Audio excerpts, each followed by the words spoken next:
여러 가지 문제점 가운데 이제 후반부에 들어옵니다.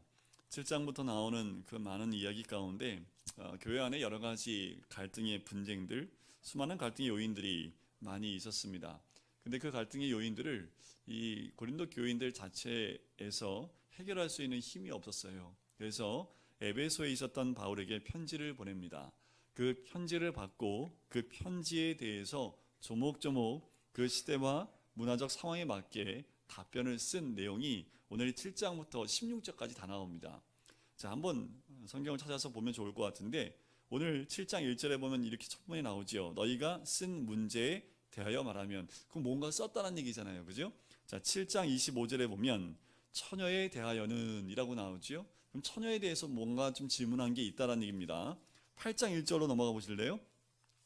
1절에 보면 이렇게 나오죠. 우상의 제물에 대하여는, 우상의 제물에 대한 것도 질문을 한 것 같습니다. 그리고 좀 넘어가서 12장 1절로 넘어가 보시면 제가 지금 말씀드리는 부분이 나눠지는 부분이라고 보시면 돼요. 12장 1절에 보면 형제들아 신령한 것에 대하여는 이렇게 나오지요.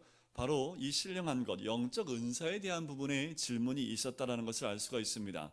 마지막은 뭐냐면 16장에 가보시면 16장 1절에 보면 이렇게 나옵니다.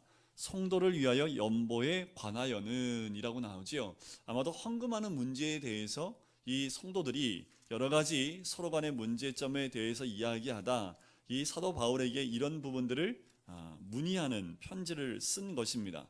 그것에 대해서 조목조목 뭐뭐에 대하여는 그래서 7장 후반부부터는 7장부터는 이 고린도 교회 성도가 쓴 그 내용에 대해서 하나하나 조목조목 대답을 하고 답을 쓰는 내용으로 적혀 있다라는 거지요.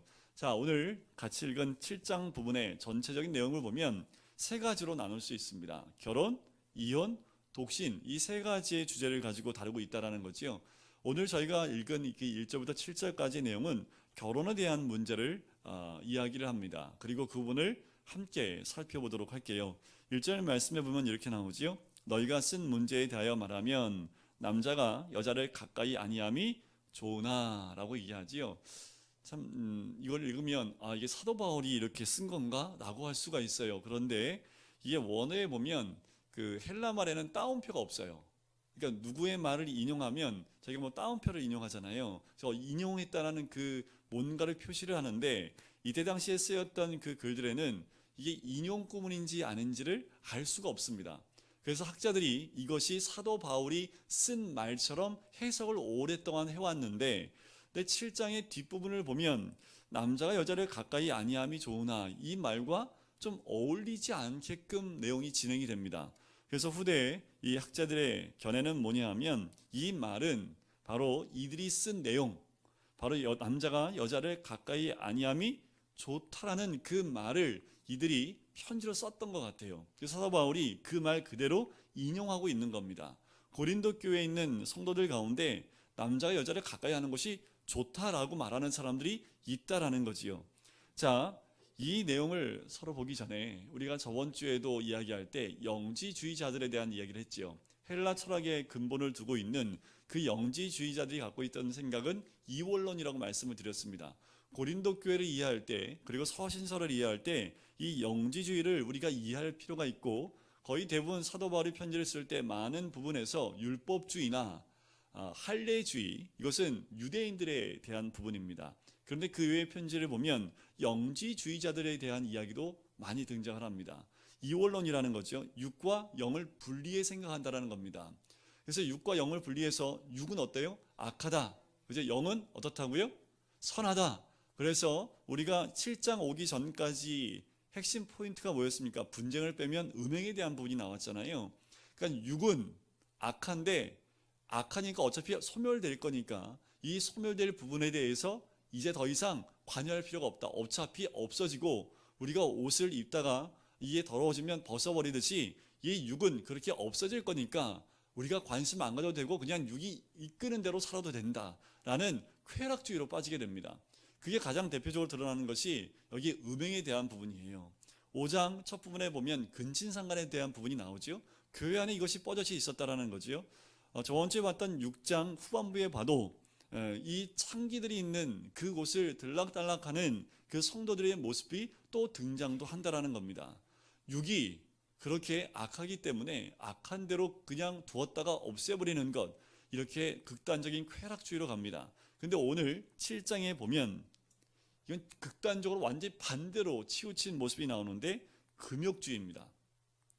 완벽하게 성을 통제하고 성을 가까이 하지 않는 논리로 완전히 가까이 그쪽으로 확 돌아서게 된 거지요. 이 논리를 가지고 지금 고린도 교회 성도들은요, 남자가 여자를 가까이 하지 않음이 옳다고 주장하는 거예요. 이것을 통해서 어떻게 해요? 더 영적이 될 수 있다라고 얘기하는 거지요. 자, 여기서 가까이 하다라는 말은 헬라 말로 하프토마이라는 말을 쓰는데요. 가까이 하다는 그 말은 성적인 접촉을 뜻할 때 말하는 걸로, 이게 결혼 생활할 때 몸과 몸이 맞닿는 그 의미로 이 단어를 쓰는 겁니다. 그러니까 결혼 생활할 때 성생활을 의미하는 건데, 바로 1절에 말하는 것은 남자와 여자가 결혼한 남녀가 성생활하는 것이 안 하는 것이 좋다라고까지 이 극단적인 이 금욕주의로 들어가게 됐다라는 거지요. 이것이 일반 결혼하지 않은 남자와 여자에게 했던 얘기가 아니라 이미 결혼해서 혼인해서 부부가였던 그 사람들에게 이 말을 한 거지요. 더 나아가서 어떻게 하냐면요, 남녀가 성생활을 하는 것, 그것이 안 좋기 때문에 이혼해라 라는 말까지 합니다. 이혼을 하든지 아니면 일절 부부관계를 갖는 것, 그것은 잘못됐다라고 금욕주의로 완전히 빠져버리게 된다는 거지요. 이 문제에 대해서 바울이 그 대답이 2절에 나오는 거예요. 음행을 피하기 위하여 남자마다 자기 아내를 두고 여자마다 자기 남편을 두라라는 거지요. 이게 잘못 읽으면 음행을 피하기 위해서 결혼해라 뭐 이렇게도 느낄 수 있지만 그런 건 아닙니다. 결혼의 목적이 음행을 피한 건 아니지요. 하지만 결혼 가운데 이 음행을 피하는 것도 하나의 방법이기 때문에 일단 사도 바울이 음행에 대한 부분을 이야기하면서 결혼에 대한 부분들을 언급하고 있는 겁니다. 그래서 음행이라는 말은 단수로 쓰여져 있는 것 같지만 원어에 보면 복수로 되어 있습니다. 그러니까 음행의 여러 가지 부분들에 대해서 그것을 피하고 그것을 막기 위해서 남자와 여자가 각각 결혼하여 사는 것이 옳다라고 이야기를 하고 있는 거지요. 바울은 하나님이 처음 결혼 제도를 설립하실 때부터 기초했던 일부 일처제를 지금 이 2절에서 콕 집어서 얘기하는 거예요. 남녀가 결혼하는데 남자마다 자기 아내를 두고 여자마다 자기 남편을 두라고 하지요. 두 명이 아닙니다. 일부 일처제를 강조하고 있는 것을 보게 되는 거지요. 하나님이 제정하신 최초의 사회, 가장 작은 사회 단위가 뭡니까? 가정입니다. 그래서 창세기 2장에 보면 아담이 나오자마자 바로 뭐가 나와요? 결혼 이야기가 나와요. 최초의 우리 하나님의 결혼 주례사가 나오잖아요. 그죠? 남자가 부모를 떠나 여자와 하나가 되는 것. 그죠? 아담의 부모가 어디 있습니까? 생각해 보셨어요? 아담이 부모가 어디 있어요? 그런데 하나님이 아담과 하와가 둘이 만나는데 주례사 딱 한마디, 한 문장 하시는데 부모를 떠나라 라는 말을 하고 있다라는 거지요. 근데 창세기 2장 24절 읽을 때 이게 물음표가 아닌데, 그거 이상하네. 아담은 최초의 사람인데 부모가 없는데 왜 이런 말씀하셨을까라는 거지요. 하나님이 그 말씀하실 때는 아담과 하와뿐만 아니라 그 후대에 있는 모든 사람들에게 주어지는 결혼에 대한 의미라는 거지요.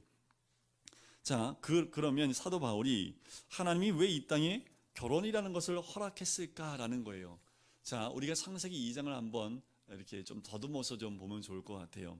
창세기 2장 18절에 보면 하나님이 아담을 보고 뭐라고 생각하시냐면 사람이 독처하는 것, 혼자 있는 것이 좋지 못하다라고 말씀을 해요. 자, 아담이 얼마나 대단한 사람이었냐면 아담을 창조하시고 난 다음에 하나님이 동물들을 나오게 합니다. 동물들을 나오게 하니까 아담이 딱 보고 어떻게 해요? 이름을 지어줍니다.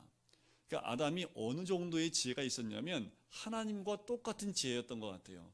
딱 보면 그 동물의 격이 뭔지 알아요. 특색이 뭔지 알고 특징이 뭔지 알아서 한눈에 그게 무엇인지 그냥 그 특색을 말하면 그 이름이 됐다라는 거지요. 그런데 재밌는 건 뭐냐면 동물들이 솔로로 와요? 쌍으로 와요? 쌍으로 왔다는 거예요. 쌍으로. 솔로로 오는 동물들이 없었습니다. 그러니까 쌍으로 오는 그 동물들의 이름을 지어주면서 아담이 뭘 느꼈을까요? 왜 나는 혼자지? 아담이 이것을 느끼게 하기 위해서 하나님이 그 동물들을 다 둘둘 쌍으로 나오게 하셨다라고 보는 학자들의 견해도 있습니다. 그러니까 하나님이 보실 때도 다 이 동물도 짝이 있는데 이 아담은 홀로 있는 것이 보기에 좋지 않으신 거지요. 그래서 어떻게 합니까? 아담은 어떻게 해요? 깊이 잠들게 하시죠. 그 다음에 뭘로 여자를 만들어요? 본차이나, 그죠? 여자는, 우리 남자는 뭘로 만들었을까요? 흙으로. 여자는요? 뼈로요. 네, 여자한테 덤비면 뼈도 못 치려요, 남자는. 왜요? 여자가 더 단단한 걸로 만들어졌기 때문에 여자한테 하면은 이게 본으로 만든 거예요, 본. 그죠? 자, 아담의 갈비뼈로 여자를 만드십니다. 자, 하나님이 그 여자를 만들 때 하나님이 하셨던 말씀이 뭐냐 하면 아담에게 돕는 배필이 없으므로 라는 말이 나와요. 이 돕는 배필이 무슨 히브리 말로 어떤 단어를 쓰냐면요, 에제르라는 단어를 씁니다. 요거는 꼭 기억해 두세요. 에제르. 참 정감 있지 않아요? 에제르. 이 여자를 만들기 전에 이 돕는 배필, 돕다라는 그 말을 에제르라는 말을 쓰는데요, 구약 성경에 이 말이 총 35회가 쓰여요. 그런데 참 재미있는 것은 이 단어는 하나님께만 쓰였던 단어입니다. 하나님께만 쓰였던 단어가 이 에제르라는 단어인데 딱 한 번 사람에게 쓰였던 때가 요 창세기 2장에 돕는 배필 나올 때, 요때 한 번 사람에게 쓰여요. 자, 아담에게 이제 여자를 데리고 옵니다. 근데 아담이 여자를 딱 보는 순간 어떻게 해요? 뭐라고 고백을 합니까? 그 유명한 어마어마한 고백을 하잖아요. 이는 내 뼈 중에 뼈요, 살 중에 살이라. 이 말을 딱 한마디로 말하면 이런 거예요. 나네? 여자를 보면서 자기를 본 겁니다. 아담은 그 정확한 그 봄 가운데 동물들의 모든 한눈에 무엇인지를 꿰뚫어보는 눈이 있었기 때문에 여자가 오는 모습을 딱 보고 한눈에 알아본 거예요. 그 여자가 누구라고요? 내 뼈네. 그러니까 뭐예요? 그 여자를 통해서 누굴 본 거예요? 나를 본 겁니다. 나하고 격이 똑같은, 그리고 나와 같은 사람, 그 여자를 보면서 나누구나. 그래서 그 고백을 한 거예요. 이는 내 뼈 중에 뼈요, 살 중에 살이라 라고 고백을 하는 거지요. 그렇게 나오면서 창세기 22장 24절에 보면 부모를 떠나 여자와 한 몸을 이룬다 라는 그 말씀을 하게 되는 거지요. 그래서 아담과 하와는 둘이 합하여 한 몸을 이루게 되는 겁니다. 이 결혼 제도가 창세기 2장 24절에 등장을 하지만 이것은 굉장히 크고 비밀한 그 의미가 이 안에 있는 거죠. 결국은 뭐예요? 예수 그리스도가 신랑 되시고 교회가 신부 되어져 마지막 날 하나가 되고 결합되어지는 그 놀라운 비밀을 남자 여자가 만나서 한 몸을 이루는 그 비밀 안에 다 넣어놨다라고 말씀을 하는 겁니다. 자, 에베소서에 보면 이런 말씀이 있어요. 5장 26절부터 29절에 보면 이런 말씀이 있습니다. 제가 읽어드려 볼게요. 이는 곧 물로 씻어 말씀으로 깨끗하게 하사 거룩하게 하시고 자기 앞에 영광스러운 교회로 세우자 티나 주름 잡힌 것이나 이런 것들이 없이 거룩하고 흠이 없게 하려 하심이라. 이와 같이 남편들도 자기 아내 사랑하기를 자기 자신과 같이 할지니 자기 아내를 사랑하는 자는 자기를 사랑하는 것이라. 그잖아요. 아담이 그 여자를 보고 나구나 라고 말한 게 맞잖아요. 그죠? 누구든지 언제나 자기 육체를 미워하지 않고 오직 양육하여 보호하기를 그리스도께서 교회에게 함과 같이 하나니라는 말씀이 있습니다. 자, 이것이 에베소 5장의 이 부분을 보면 아내와 남편, 남편이 아내를, 그리고 가족관계에 대한 부분이 나와요. 자, 에베소 그 말씀처럼 결혼 제도를 통해서 우리가 하나님의 나라와 교회를 어떻게 사모하고 사랑해야 되는지 그 태도를 배우기를 원하시는 거지요. 자기 육체를 미워하지 않고 라는 말씀 중에 자기 육체는 누구를 가리킵니까? 자기 육체가 누구예요? 제 육체가 결국 아내를 의미하고 남편을 의미하는 겁니다. 남편은 자기 육체를 미워하는 것. 자, 아내를 미워하면 누굴 미워하는 거예요? 자기를 미워하는 겁니다. 왜요? 그 육체는 누구예요? 결국 나거든요. 내 아내를 미워하는 것, 자기를 미워하는 것이다 라고 이야기하는 거지요. 예수님이 몸된 교회를 언제나 사랑하고 양육하고 보호하심 같이 우리도 한 몸을 이룬 아내와 남편을 사랑하는 것, 그것이 결혼제도의 가장 근간이다 라고 말씀을 하는 거지요. 요새 많은 부부들이 이혼을 합니다. 제가 그 토요일 날 한 가정을 주례를 했어요. 어떻게 저한테까지 주례가 또 와가지고 또 주례를 했는데, 그 오늘 점심 때 인사로 와서 만나서 얘기를 하는데 그 부부가 그 얘기를 하는 거예요. 이분은 조금 이제 나이가 들어서 결혼을 했는데 이제 신부 화장하러 당일날 새벽에 갔는데, 그 옆에서 이제 그 화장하는 사람들이 많잖아요. 대여 선생님이 화장을 하는데 듣는데 결혼해서 오래 못 살겠다는 생각이 들더래요. 얘기하는 게 사랑해서 결혼하는 게 아니라는 느낌이 들더래요. 사랑 아니면 뭐 때문에 결혼하겠습니까? 세상적이라는 거지요. 육적이라는 겁니다. 근데 결혼하면 세상적이고 육적인 것은 금방 사라지지요. 정말 뜨겁게 사랑해서 결혼해도 결혼하면 쉽지 않은데, 결혼 시작하는 시점부터 세상적인 것에 그 마음을 다 빼앗겨서 결혼하는 그들의 모습을 보면서 이분들이 걱정이다라는 생각을 했다고 하더라고요. 이분들은 좀 40이 좀 넘은 상태에서 결혼을 해서 교회 안에서 좀 훈련받은 그 지체 2명이 결혼을 했는데, 되려 자기들이 지금 결혼하는데 이 옆에서 신부 화장하고 남자 여자들이 있는데 그들이 더 걱정이 되더래요. 기도가 나올 정도로 지금 젊은 사람들이 결혼할 때 결혼의 목적이 많이 흔들려 있음을 같이 이야기를 했습니다. 에베소 5장 31절에 보면 이런 말이 나와요. 그러므로 사람이 부모를 떠나 그의 아내와 합하여 그들이 한 육체가 될지니 라고 나옵니다. 이게 창세기 2장 24절의 말씀을 인용한 말씀입니다. 둘이 한 육체가 되기 위해서는 뭐 하라고 합니까? 부모를 떠나라고 얘기를 하지요. 부모를 떠나 그 아내와 합하여 한 육체가 되라고 얘기를 합니다. 부모를 떠난다는 게 뭡니까? 결혼하면 당연히 떠나지요. 그죠? 결혼해서 떠나지 않는 그 부부가 어디 있습니까? 다 양가 부모에서 떠나서 둘이 하나로 합치는 거 아닙니까? 그런 의미일까요? 자, 여러 가지 의미가 있을 수 있지만 부모로 떠난다라는 것은 몸만 떠나는 부모가 그 관계가 아니라 그 부모에게서 받은 습관이나 가정에서 받은 모든 과거의 습관이나 그 가졌던 기질이나 또한 그 가정에서 가졌던 모든 모습들을 다 떠나라는 얘기입니다. 제가 그래서 주례할 때 그 얘기를 했어요. 저도 전에 한번 오늘 말씀을 드렸을 텐데, 한 목사님한테 가정이 찾아와서 심하게 싸워서 정말 이혼하기 직전까지 정말 열과 성의를 다해서 싸우고, 마지막에 이제 목사님한테 가서 마지막 한 번만 더 상의를 드려보고 도장 찍자. 그래서 목사님 찾아온 거예요. 그래서 오랜 시간 장시간 들어줬습니다. 근데 결국 시작이 왜 됐나 했더니 여러분들 아실 거예요. 가래떡 먹는 사건이었던 거죠. 네? 가래떡을 먹는데 아내가 간장에다가 기름을 해서 가지고 온 거예요. 그런데 남편이 야, 어떻게 가래떡을 조청에 찍어 먹어야지 어떻게 간장에 찍어 먹냐.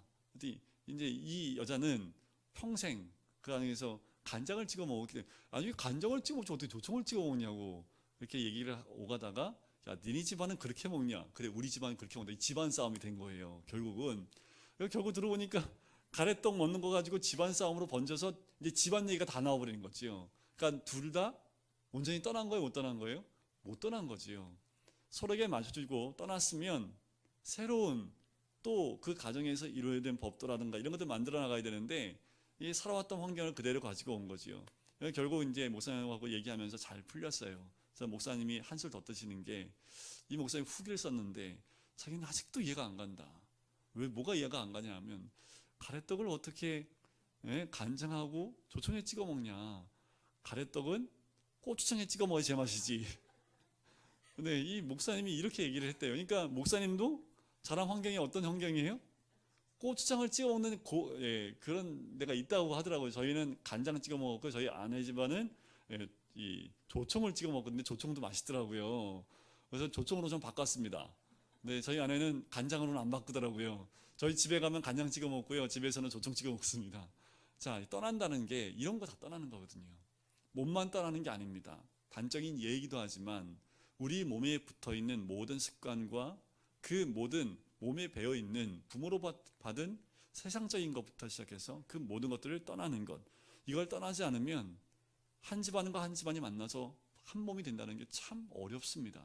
그만큼 쉽지 않죠. 그래서 어떤 상담학자는 뭐라고 얘기하냐면요, 30살 먹은 남자와 여자가 만나서 결혼을 하면 이 두 사람이 정말 하나가 되는데 30년이 걸린대요.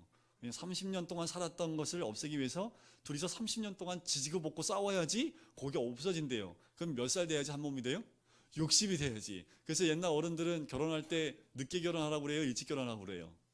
일찍 결혼하는, 우리 어르신들이요, 우리 조상들이 참 지혜로워요. 빨리 결혼하는 게 낫다. 어차피 결혼할 거 빨리 결혼하라. 그러니까 20대 초반에 결혼할수록 뭐예요? 둘이 한 몸을 이룰 가능성이 더 빨라지는 거지요. 그게 상담학자 그 얘기를 하더라고요. 자, 결혼이라는 것, 부모를 온전히 떠나야 되는 거지요. 그러면서 에베소서 5장 32절에 보면 이 비밀이 크도다. 왜냐하면 나는 그리스도와 교회에 대하여 말한다라는 거지요. 결국 남자 여자가 만나서 한 몸을 이루는 것은 그리스도와 교회가 하나가 되고 연합되어지는 것을 의미한다라고 결론을 내리게 됩니다. 결혼 생활은 그리스도와 교회의 관계를 이해하고 깨닫는 중요한 자리라는 거예요. 부부가 한 몸이 되는 그 과정을 겪으면서 그리스도가 교회가 하나 되는 그 놀라운 과정들을 겪게 된다는 거지요. 그래서 하나님의 그 은총을 수많은 갈등과 견딤을 통해서 누리도록 만드셨다라는 거예요. 그래서 부부가 만나면 한 번도 안 싸웠다는 사람은 별로 없는 것 같아요. 지지고 볶고 싸워요. 왜요? 그렇게 해서 하나가 되어야 되니까. 그걸 통해서 뭘 배워요? 그리스도와 교회가 하나가 되는 것을 배우기 때문에 열을 다해서 싸우는 겁니다.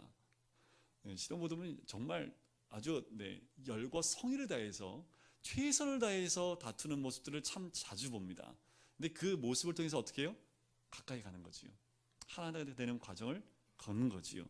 그런데 요새 결혼에 대한 그 가치를 어디에 두냐면 세상에 두기 때문에 결혼의 목적이 달라요. 여러분들, 결혼의 목적은 행복에 있지 않아요. 근데 거의 대부분 어디에 가치를 둬요? 행복의 가치를 둡니다. 근데 우리가 행복하려면 뭐가 필요해요? 쩐이 필요해요. 그러다 보니까 돈이 부족하게 되면 더 많이 다투는 모습들을 봅니다. 결혼은, 성경적인 결혼은 행복에 있지 않습니다. 거룩에 있습니다. 우리 둘이 만나서, 남편과 아내가 만나서 서로 하나가 되는 과정 가운데 하나님 만들어 놓으신 그 거룩함이 회복되는 것을 의미하는 거거든요. 왜 이렇게 나하고 아내하고 또 남편하고 이렇게 안 맞지? 당연한 거예요. 왜요? 그렇게 안 어울리는 두 분이 만나서 하나가 되어지는 과정을 통해서 하나님의 거룩한 하나의 작은 사회 공동체를 형성해 가는 거거든요. 그래서 어떻게 해요? 그 거룩함이 회복됨을 통해서 그 가정을 통하여 교회, 그 가정들이 모인 교회가 거룩함이 회복되는 겁니다. 이곳이 거룩해요? 아니요. 이곳은 거룩한 가정들이 모이기 때문에 거룩한 겁니다. 각 가정이 그 거룩을 회복하기 위해서 가정 안에서 부부가 또한 그 삶 가운데서 때로는 열성을 다하여 싸우기도 하지만 자신의 부족한 부분을 서로 돕는 배필이라는 게 뭐냐면요, 에제르가 거의 주체가 하나님이기 때문에 그 부부가 주체가 하나님이 되었을 때 거룩함이 된다라는 겁니다. 싸운다라는 것은 주체가 하나님이라는 거예요? 본인이라는 거예요? 본인에게 있다라는 거예요. 그런데 그 주체를 하나님께 내어드린 그 가정은 거룩이 회복됩니다. 그러니까 가정을 이룬 모든 부부들을 보면 끝까지 싸우는데 결국 하나님이 그 가정의 주체라는 것을 인정하기 시작하면서부터 그 가정은 다툼보다는 하나됨으로 더 나가게 되는 모습을 보게 되는 거지요. 우리 결혼의 목적은 뭐라고요? 거룩입니다. 거룩. 자, 그러기 위해서 3절과 4절 말씀 보실까요?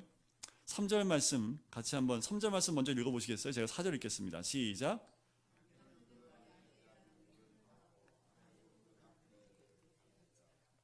아내는 자기 몸을 주장하지 못하고 오직 그 남편이 하며 남편도 그와 같이 자기 몸을 주장하지 못하고 오직 그 아내가 하나니. 자, 바울 지금 남녀 상호간의 동등한 가치를 주장하고 있지요. 남자 아내에 대해서, 여자는 남편에 대해서 이 동등하게 얘기하고 있지만, 여러분들 이때 당시에 여자가 어떻게 취급받았는지 아시지요? 사람의 명수에도 들지 않을 만큼 여자들의 위치가 굉장히 낮았습니다.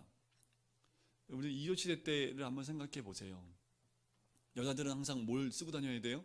얼굴을 보이면 안 되잖아요, 그죠? 그리고 남자가 가는 길에 이게 막고 있으면 안 되잖아요. 그러니까 여성의 그 위치가 굉장히 낮은 자리에 있었던 이때입니다. 근데 사도 바울이 지금 어떻게 얘기해요? 남편 한 번 얘기하고 아내 한 번 얘기하죠. 굉장히 혁명적인 얘기입니다. 이때 당시에는 이게 사회의 그 질서와 기초를 다 뒤집어 엎는 굉장히 혁명적인 단어라고 문장이라고 볼 수 있는 거예요. 시대적 배경으로 보면 바울의 발언 자체가 거의 혁명에 가깝다라는 거지요. 바울은 남편에게 아내에 대하여 의무를 다하라고 권면합니다. 정확히 말하면 부부간의 성적인 관계를 의미하는 말로 바울이 금욕주의자들의 잘못된 인식을 바로잡기 위해서 구체적으로 얘기한 거예요. 사도 바울이 그냥 얘기할 수 있지만 지금 3절과 4절 말씀을 통해서 구체적으로 남편과 아내가 어떤 의무 가운데 있어야 되고 어떻게 해야 될지를 구체적으로 명시한 이유가 이 금욕주의자들에게 이 말씀을 주기 위해서 아주 구체적으로 이야기해 주고 있다는 거지요. 부부의 의무를 잠시 미뤄둘 수 있는 단 한 가지 상황만 허락하고 의무를 다하라는 겁니다. 자, 그 한 가지 상황이 5절과 6절에 나옵니다. 자, 서로 분방하지 말라라고 얘기하지요. 다만 기도할 틈을 얻기 위하여 합의상 얼마 동안은 하되 다시 합하라. 이는 너희가 절제 못함으로 말미암아 사탄이 너희를 시험하지 못하게 하려 함이라. 그러나 내가 이 말을 함은 허락이요 명령은 아니니라. 자, 분방하는 것, 서로 분방하면 안 돼요. 근데 딱 한 가지, 뭐 하라고요? 기도할 틈을 얻기 위해서 서로 합의상, 그러니까 이런 거예요. 아내가 나 금식 기도해야 되니까 알았지요? 하고 혼자 금식하러 한 3일 들어가요. 안 된다라는 거예요. 남편이 듣고 안 돼 하면 못 한다라는 겁니다. 어떻게 기도하라고요? 합의상. 그것도 남편과 아내가 합의해서 해야지 혼자 결정하고 혼자 가버리면 안 된다라는 얘기입니다. 그런데 이것도 진리예요, 아니에요? 이것도 이 말함은 허락이요 또 명령도 아니에요. 왜냐하면 이 분방하는 것 자체가 사탄한테 기회를 주고 틈을 주는 거기 때문에 넘어질 가능성이 있고 이런 것에 의해서 넘어진 사람들이 있기 때문에 사단에게도 이 관계의 틈이 생기지 않도록 주의하라 라고 이야기를 하는 겁니다. 너희가 굳이 가정에서 부부 생활에 대해서 금기하고 좀 멈추려고 한다면 딱 한 가지, 기도할 틈을 위해서만 서로 합의상 허락하지만 그것도 합의가 안 되면 하지 말라라고 이야기를 하고 있다라는 겁니다. 굉장히 중요한 말씀이지요. 사도 바울이 굉장히 자세하게 이 모든 부분들을 이야기하고 있는 겁니다. 왜요? 부부 생활 자체를 금기시하는 금욕주의자들이 너무 강하기 때문에 그것에 대해서 바로 이 부분들을 알려주기 위해서 이 부분을 설명하고 있다는 거지요. 7절 말씀을 보실까요? 나는 모든 사람이 나와 같기를 원하노라. 그러나 각각 하나님께 받은 자기의 은사가 있으니 이 사람은 이러하고 저 사람은 저러하니라. 자, 24절 한번 보실까요? 뒤로 넘어가서 24절을 보시면 같이 한번 읽어보겠습니다. 24절 시작. 형제들아 너희는 각각 부르심을 받은 그대로 하나님과 함께 거하라. 자, 일단 바울이 결혼한 사람일까요? 아닐까요? 어떻게 생각하십니까? 바울이 결혼한 사람일까요? 아닐까요?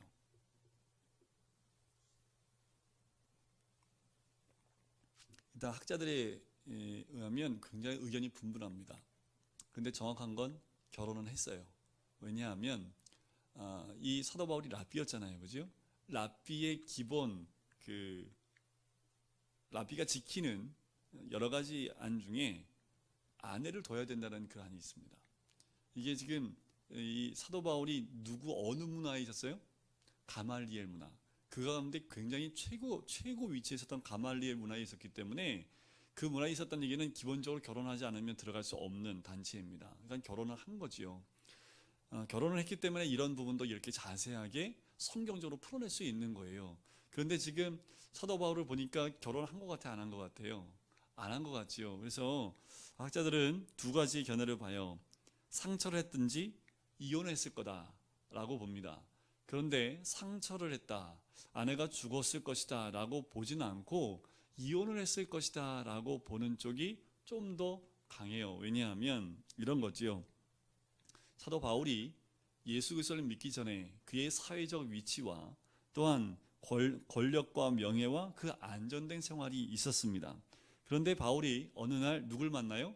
다메섹 도상에서 예수님을 만나요. 예수를 만난 다음에 이 사도 바울이 어떻게 바뀝니까? 다 포기해버리죠. 여태까지 자기가 누렸던 모든 위치, 명예, 권력 그 모든 것을 다 내려놓습니다. 복음을 전하는데 자신의 모든 것을 쏟아내 버리게 된다는 거지요. 그 아내가 사도 바울을 따라갈 수 있었을까? 그래서 학자들은 그 변화된 사도 바울을 감당하지 못해서 그 아내가 떠났을 것이다 라고 추측을 해요. 그래서 뒤에 보면 혼자 있는 것이 좋지만 라고 얘기하면서 이것은 내 생각이지 하나님의 말씀은 아니다 하면서 이야기를 하는 부분도 처녀에 대하여는 하면서 뒷부분에 등장을 합니다.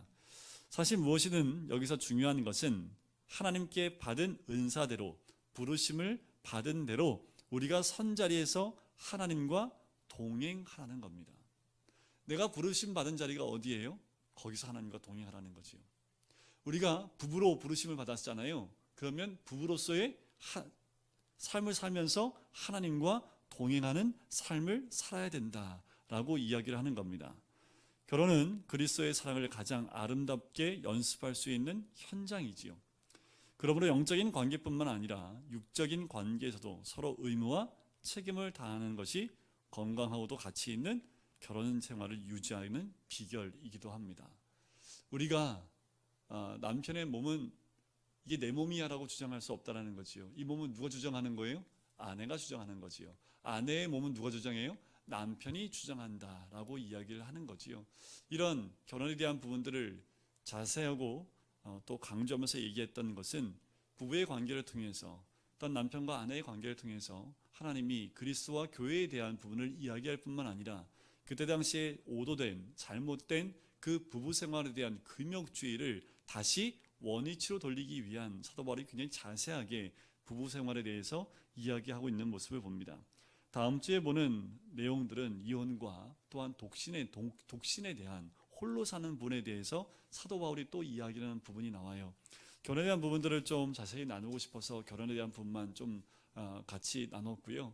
아름다운 가정을 이루는 것, 또한 우리 자녀가 부모의 그 모습을 보면서 자라고 또한 부부의 관계 가운데 가정이 이루어져서 가정 안에서 참다운 하나님의 사랑이 그 안에서 회복되어질 때 거룩함이 또한 우리 자녀들이 그 거룩함을 경험하며 살게 되는 거지요.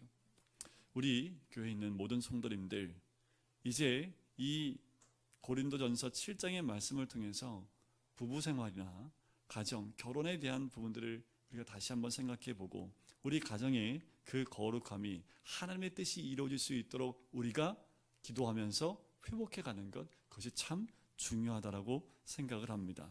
하나님이 원하시는 그 삶, 가정부터 회복되어지는 것, 그것이 사도 바울이 우리에게 던지고 싶은 하나님의 귀하신 은혜의 말씀인 줄 믿습니다. 주님 오시는 그날까지 이 소중한 관계를 사랑으로 지켜내는 순종이 있으시기를 주님의 이름으로 간절히 축원드립니다. 기도하겠습니다.